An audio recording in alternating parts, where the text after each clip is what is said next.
आजच खाते वाटप जाहीर होण्याची शक्यता वर्तवली जाते। दुसरीकडे बीड येथील मस्साजोग गावचे सरपंच संतोष देशमुख यांच्या विरोधात धनंजय मुंडे यांच्यावर जोरदार हल्लाबोल केला।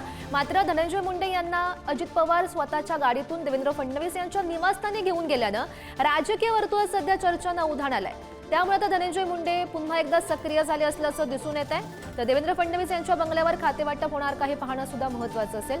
पुन्हा एकदा सुशांत यांच्याकडे जाऊयात। सुशांत,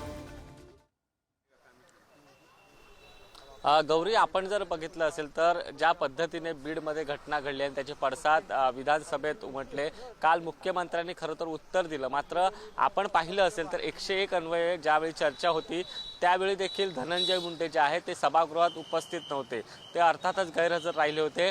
काल मुख्यमंत्र्यांचा रिप्लाय असताना देखील ते गैरहजर राहिले आणि आज उपमुख्यमंत्री अजित पवार हे त्यांना मुख्यमंत्र्यांच्या निवासस्थानी खरं तर घेऊन आले।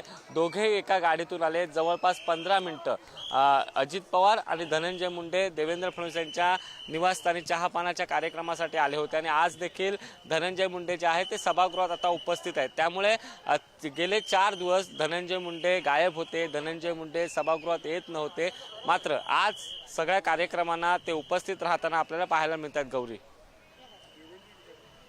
हो नक्की सुशांत, या सर्व घडामोडींवर असंच लक्ष ठेवून राहा। तुर्तास धन्यवाद दिलेल्या सविस्तर माहितीसाठी।